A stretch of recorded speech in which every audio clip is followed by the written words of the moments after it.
Probably four, apart from the internet, where humanity essentially acquired a nervous system and all of humanity's knowledge was instantly accessible from anywhere.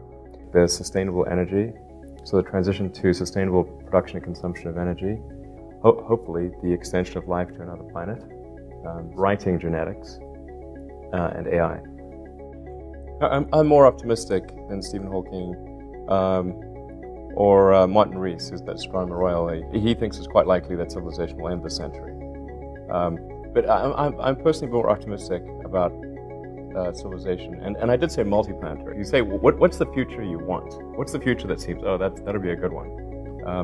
Then I think you want to have a future where we're a spacefaring civilization, a multi-planet species, and we're out there exploring the stars. I think that'd be great.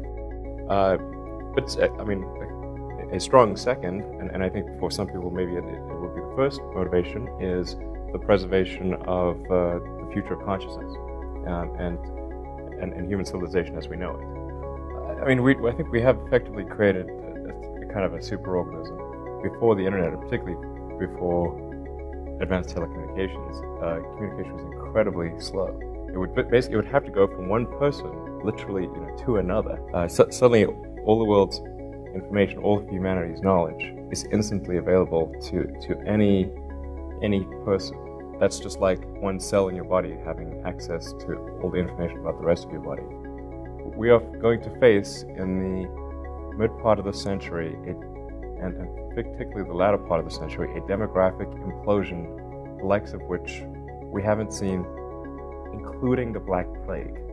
It's as though someone went through and killed half the population, or at least of the future population. There's something better happen to turn this around. At this rate, the only thing that'll be left will be robots. 3 generations of 50% birth rate, 50% replacement rate, gets you to 12% of where you were. And those poor 12%, all they're going to be doing is taking care of their grandparents.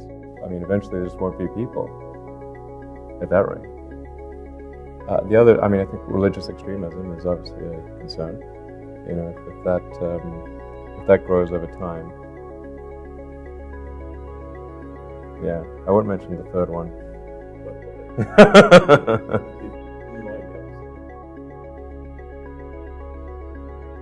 I hope the AI is nice to us.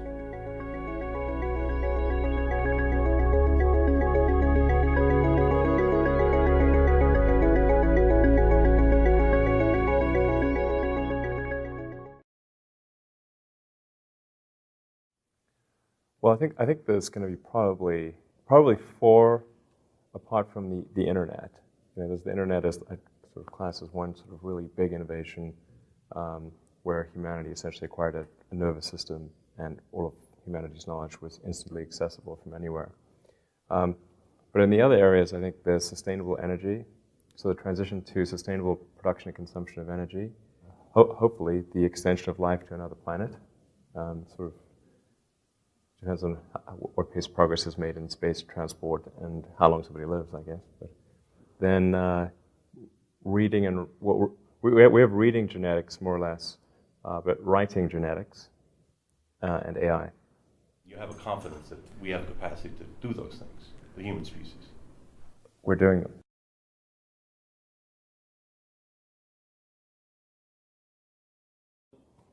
them. You're referring to the Hyperloop. I was reading about the high-speed rail project in California, and it just didn't. It seemed like we were going backwards.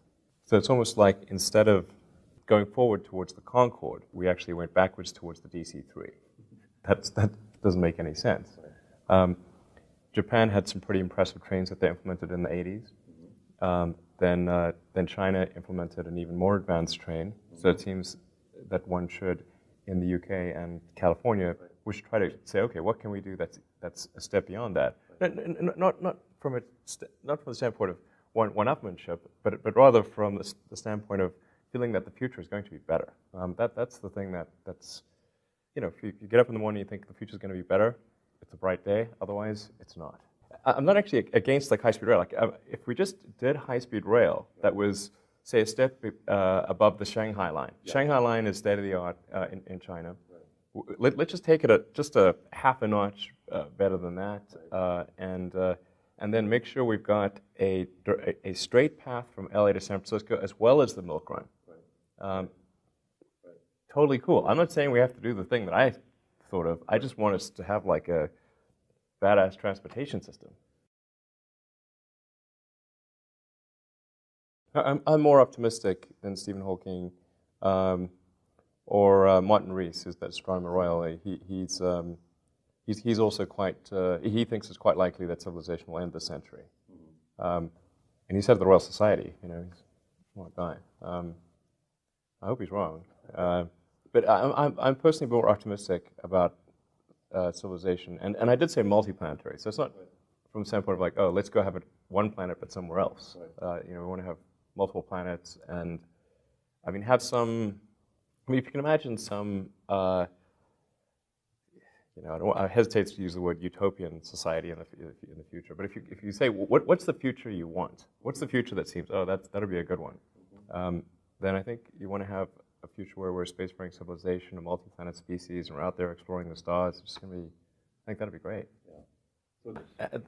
My motivation is more from the standpoint of it would be the best adventure and something really, really inspiring. And I think it would make life more fun. And I think that's personally the thing that motivates me the most. But I mean, a strong second, and I think for some people maybe it would be the first motivation, is the preservation of the future of consciousness and human civilization as we know it, which is much more likely if we're on multiple planets than if we're on one. The human consciousness has not been around very long from an evolutionary standpoint. It's really just like, feels to me like there was this little light that appeared suddenly, you know, Earth after 4.5 billion years. And it's hard to say, you know, how often does that happen? Maybe it's quite rare. In fact, it would appear to be quite rare, or they're very good at hiding. And so if it is a very rare thing, then we should take whatever actions we can to ensure its long-term survival.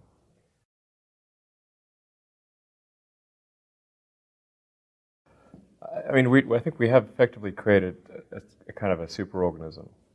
You know, just in the same way that when we just had multicellular creatures without nervous systems, and they would just communicate via osmosis.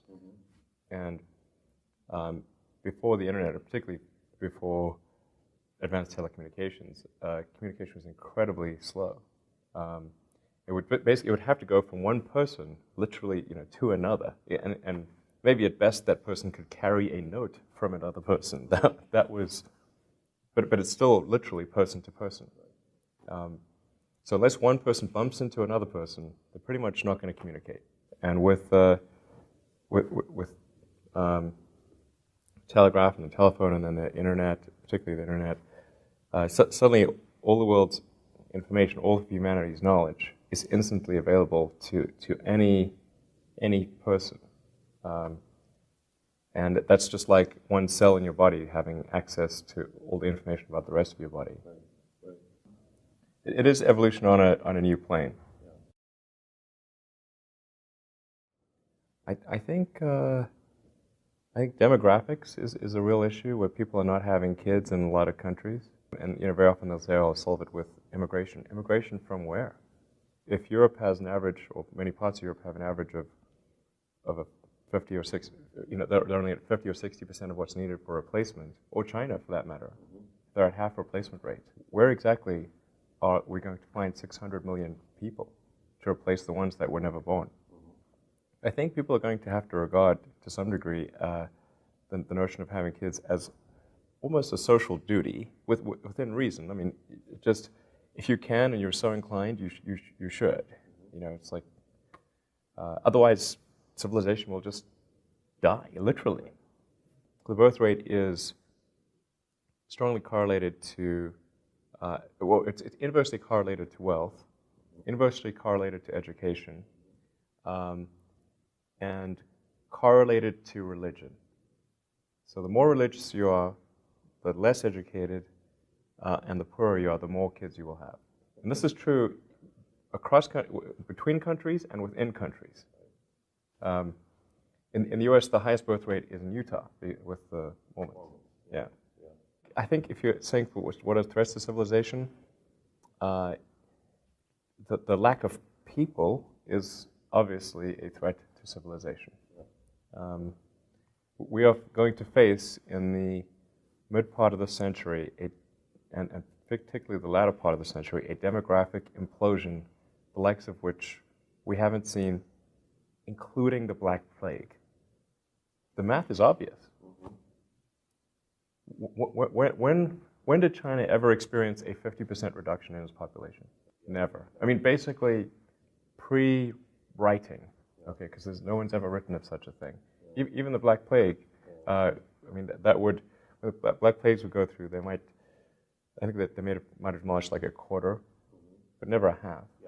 And yet Spain, birth rate of 50%. It's as though someone went through and killed half the population, or at least of the future population. There's something better happen to turn this around, because otherwise you have an inverted demographic pyramid. And it's going to, at this rate, the only thing that'll be left will be robots. 3 generations of 50% birth rate, 50% replacement rate, gets you to 12% of where you were. And those poor 12%, all they're going to be doing is taking care of their grandparents. I mean, eventually there just won't be people at that rate. The other, I mean, I think religious extremism is obviously a concern. If that grows over time, particularly if it's a sort of a Luddite form of religious extremism. Anti-technology. Right, anti-science, right, exactly.